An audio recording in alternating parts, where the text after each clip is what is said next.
Imagine you're a brilliant mathematician, right?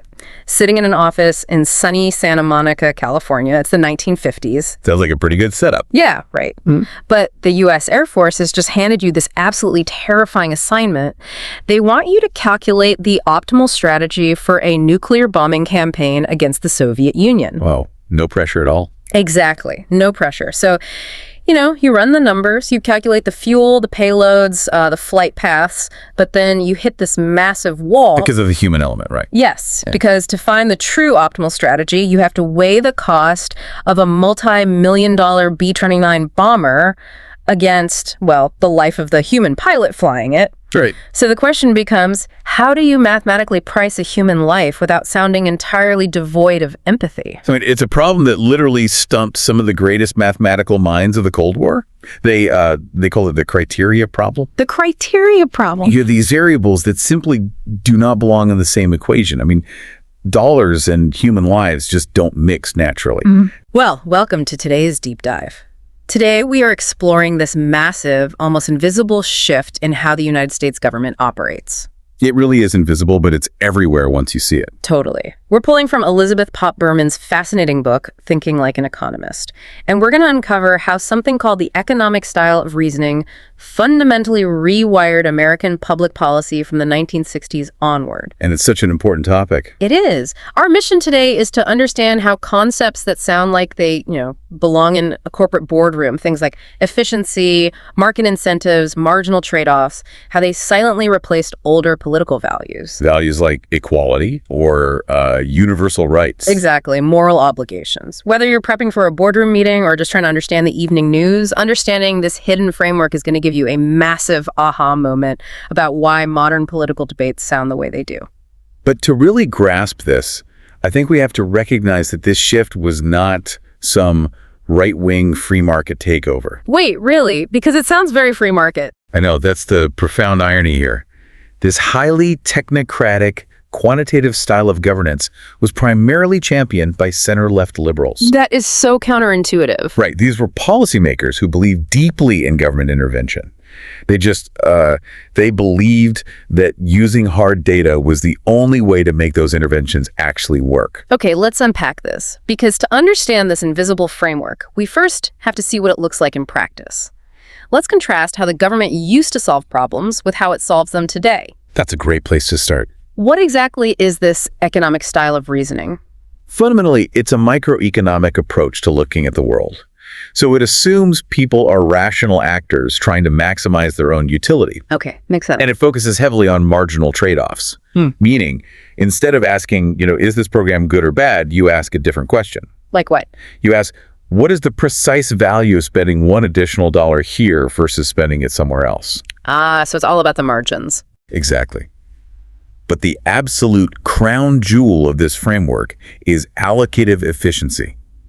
This is the idea that resources should be distributed in a way that maximizes total value for society. Regardless of who specifically wins or loses in the transaction? Precisely. It looks at the whole pie, not necessarily how the pie is sliced. I mean, that sounds incredibly detached from how people actually live their lives. Most people view politics as a moral struggle, Oh, absolutely. Like doing something because it is a fundamental right or stopping something because it's just inherently wrong. And that older moral framework, which is often called a deontological approach, that is exactly what the economic style replaced. Let's look at the evolution of environmental policy to see this shift happen in real time. Oh, I love this example. Yeah, if you look at the 1970 Clean Air Act, pollution was treated legally and politically as a moral failing. Like you were committing a sin, basically. Pretty much.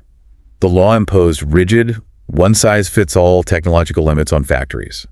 And the stated goal was to provide an ample margin of safety for human health. So it was essentially the government drawing a line in the sand and saying, polluting the air is bad, you're a bad actor if you do it, stop it, or we will fine you. Exactly the tone of the era.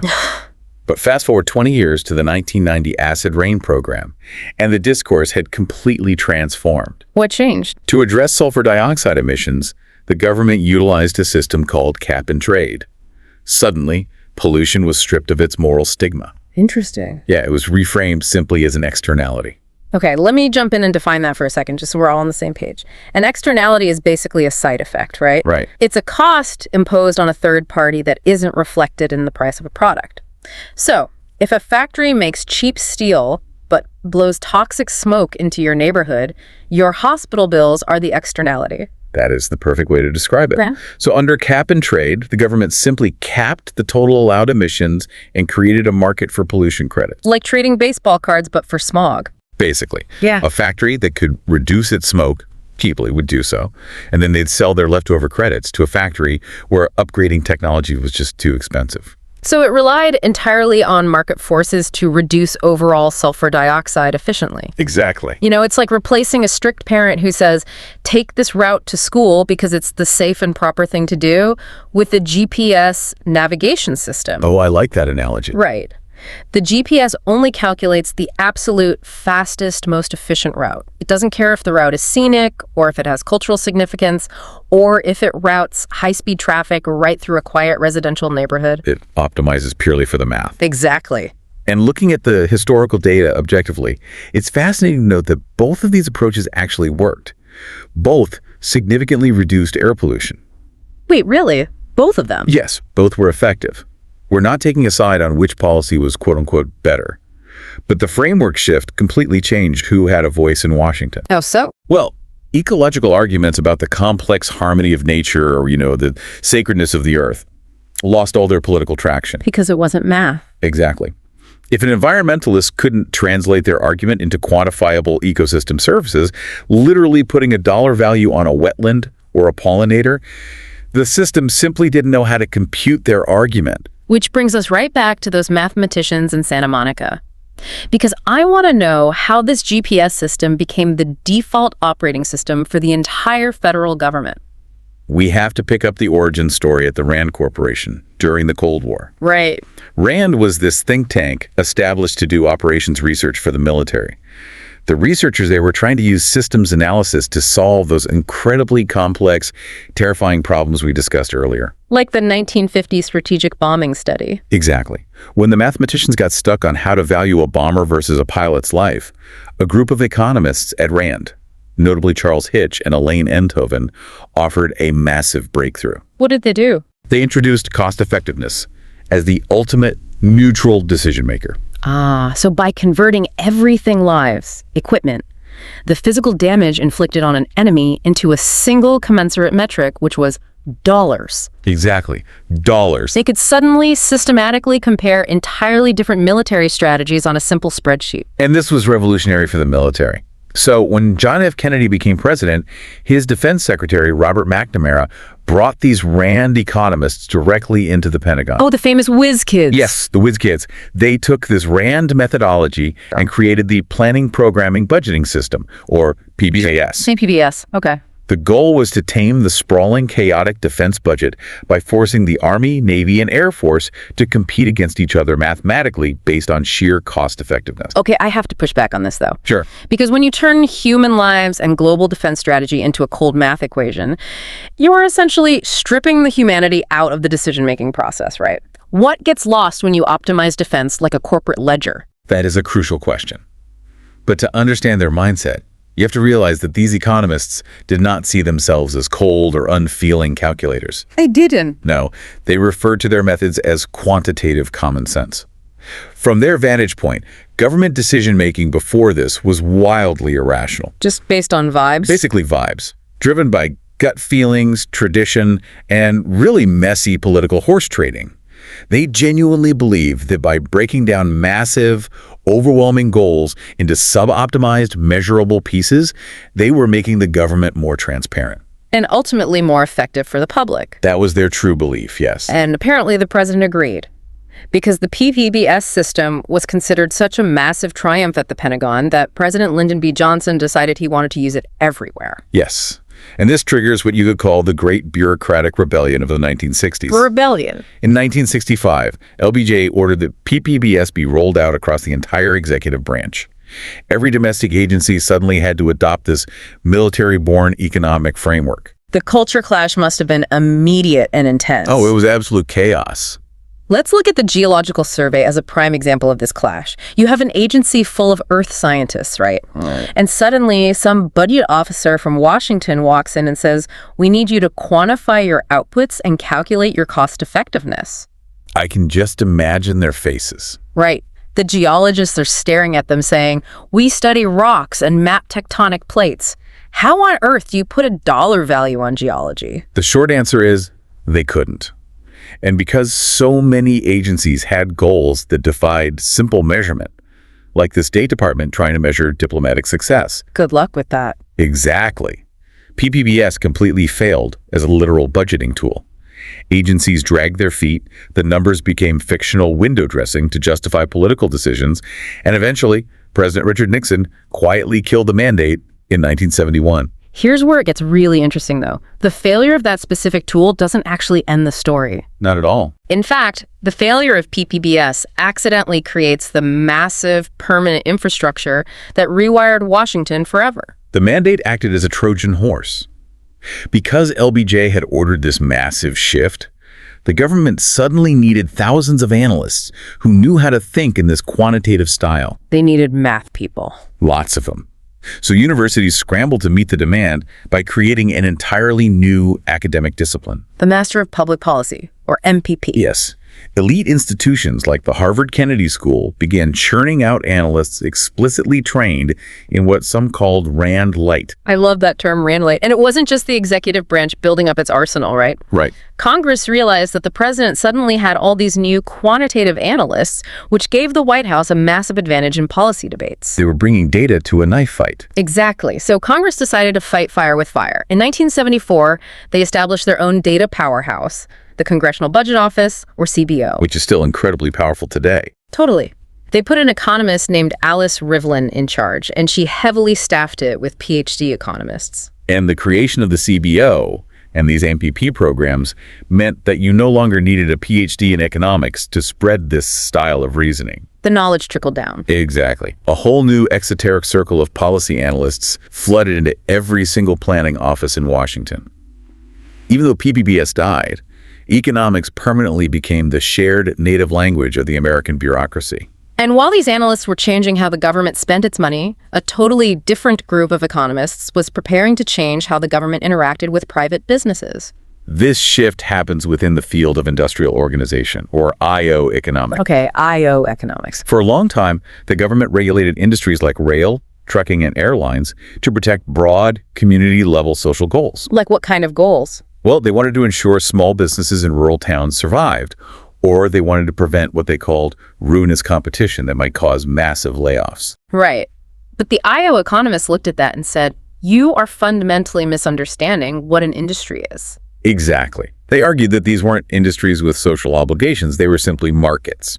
And a market has only one overriding goal, right? Allocative efficiency. Allocative efficiency. So this sparked an intense debate between two academic powerhouses, the Harvard School and the Chicago School. And this debate is legendary.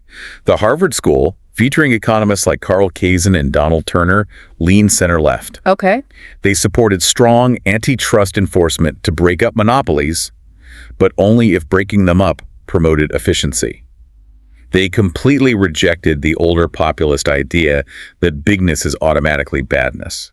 So if a massive corporation was keeping prices low, Harvard saw no reason to break it up. Exactly. And then you have the Chicago School, featuring Aaron Director and George Stigler, leaning much more conservative. And they took Harvard's premise and pushed it to the absolute limit. They went way further. Way further. They argued that if a market was highly concentrated with just a few massive firms, that concentration actually proved those firms were the most efficient. Wow. Their logic was that if a monopoly was inefficient, a competitor would naturally rise up and unseat them. Therefore, Chicago advocated for a heavily laissez-faire, hands-off approach to corporate regulation. And this specific flavor of economic thinking starts bleeding into the judicial system too, doesn't it? Yes, through the law and economics movement. Right. Scholars like Ronald Coase start training a new generation of lawyers and judges to completely rethink how they rule on cases. Instead of asking what is fair, they start asking what is efficient. The mechanics of how Coase changed legal reasoning are just brilliant to look at. Let's hear an example. Well, before Coase, if a judge looked at a nuisance case, say A polluting factory opening up next to a commercial laundry business that needs clean air. Classic conflict. Right. The judge would typically use a moral framing. The factory is causing the harm, so the factory is wrong. Issue an injunction and make them stop. That makes intuitive sense to most people. But the law and economics movement flips that entirely. Entirely. Coase taught judges to look at the total economic output. How does that work in the laundry example? Well, a judge trained in this style would ask, which is cheaper? Is it cheaper for the factory to install million-dollar smoke scrubbers? Or is it cheaper for the factory to just buy the laundry business a bunch of industrial clothes dryers so they don't have to hang clothes outside? And if the dryers are cheaper? If the dryers are cheaper, the economically efficient ruling favors the factory. It literally shifted the foundation of justice from fairness to overall wealth maximization. Okay, let's take a step back here because this is wild. You have liberal Harvard economists and conservative Chicago economists both agreeing that efficiency is the ultimate metric. Yes, they agreed on the core premise. Did they not realize they were providing the exact intellectual ammunition needed to completely erase the social goals of government regulation? How do you mean? I mean, they were basically saying it's fine if a rural community loses its only train line, as long as the national rail network is operating at peak efficiency. Oh, they realized it. Yeah. But they viewed those social goals as inherently flawed. Yeah. To these economists, trying to protect a specific rural town or a specific industry was just messy, subjective political favoritism. I see. From their perspective, why should consumers across the entire country pay artificially high prices for plane tickets or shipping just to subsidize inefficient companies? So to them, objective efficiency was the only scientific way to govern. Exactly. And this shared consensus provided the intellectual foundation for the massive deregulation of rail, trucking, and airlines in the 1970s. Which was aggressively backed by major think tanks like the Brookings Institution and the American Enterprise Institute. Across the political spectrum. So the pieces are all coming together. The military gives us cost-benefit analysis. The legal scholars give us allocative efficiency. And the universities are flooding the government with analysts. Exactly. All of this is building toward a massive collision. And that collision happens when this hyper-rational economic style slams headfirst into Lyndon Johnson's Great Society and the war on poverty. It is honestly one of the most stark conflicts of values in modern political history. Set the stage for us. So, the Great Society programs, like Medicare and the initial war on poverty, were built on deep moral foundations. Universalism, civil rights, social insurance. Very deontological. Yes. But the newly minted policy planners working inside the government viewed poverty strictly through the lens of economics. They didn't view poverty as a systemic lack of political power or a historical injustice, did they? No, they didn't. They viewed it as a simple math problem. Yeah. A lack of cash and a lack of skills. Consider the clash over the Community Action Program, or CAP. Oh, this is the perfect case study. The original goal of CAP was maximum feasible participation. It was designed to politically empower poor communities, giving them direct control over federal grant money to bypass hostile local mayors. Which sounds like a noble democratic ideal. Yeah. It does. But the policy planners inside the Office of Economic Opportunity despised it. Why did they hate it so much? From their perspective, it was a disaster. It caused massive political backlash. And more importantly, the outputs were impossible to measure. Because how do you quantify political empowerment on a cost-effectiveness spreadsheet? You can't. You really can't. So the economists pushed hard to replace these messy community programs with a negative income tax, or NIT. NIT. Yes. This was an elegant mathematical solution. If a citizen's income falls below a certain threshold, the IRS simply cuts them a check. So it's perfectly measurable, highly efficient, and completely sidesteps the messy business of political organizing. Precisely. And we see this exact same ideological battle play out in education policy too. Right. Inside the Department of Health, Education, and Welfare, there was an internal planning office known as ASPE. And the analysts at ASPE fought aggressively against giving direct federal grants to colleges or treating higher education as a universal public good. Why fight against that? Because they didn't view education as a public good. They viewed it as a human capital investment. Ah, human capital. Their modeling showed that getting a college degree significantly increases a student's future lifetime wages. So the individual benefits. Right.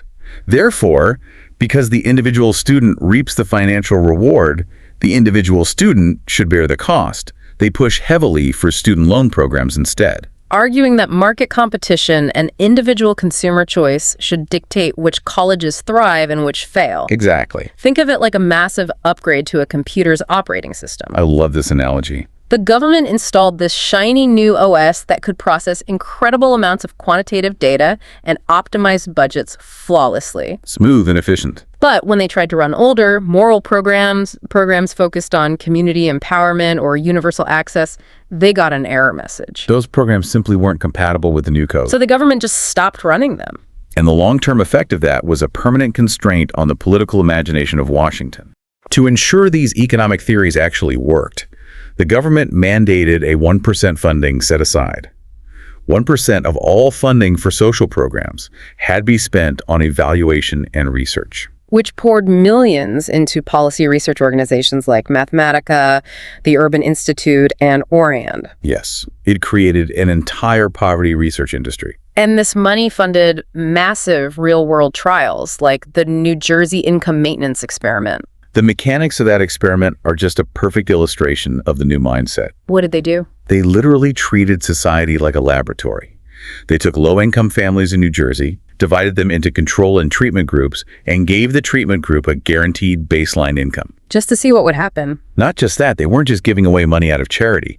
They meticulously tracked hours worked, marital stability, and consumption habits. To see if giving people cash ruined their incentive to find employment. Exactly. It was all about measuring incentives. Over time, the Democratic Party maintained its core desire to help the poor and expand access to health and education. All right, the goals didn't disappear completely. But they completely internalized these conservative-looking, market-driven methods. The bold language of universal rights was quietly replaced by the language of choice, market incentives, and means testing. It is a profound evolution. Economics basically became the water that Washington swims in. To the point where policymakers today rarely even realize they are operating within a highly specific historical framework. Which brings us to the end of our journey today. We started with mathematicians in Santa Monica struggling to put a price tag on a bomber pilot. Such a wild starting point. We watched that cost-benefit mindset infiltrate the Pentagon, completely rewrite the rules of environmental policy through cap and trade,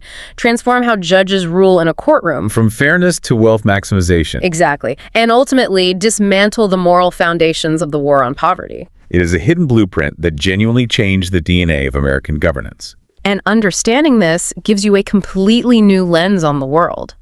The next time you're watching the evening news and you hear a politician arguing about leveraging market incentives or means testing a benefit. Or demanding a rigorous cost-benefit analysis. Right. You will know exactly where that language was born. You'll know the history of those words. And you will understand what older, messier values like universal rights and community empowerment were pushed aside to make room for that math. But there is a crucial question to leave you with today, one that builds directly on this history. It's a big one.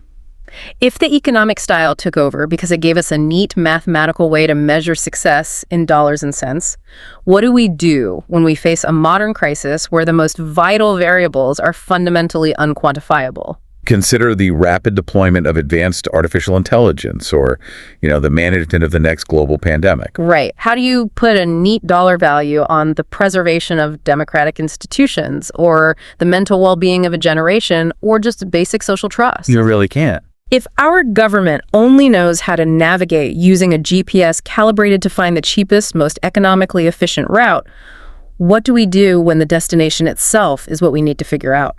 We just find ourselves driving right off the edge of the map. Thank you so much for joining us on this deep dive. Thank you for exploring with us.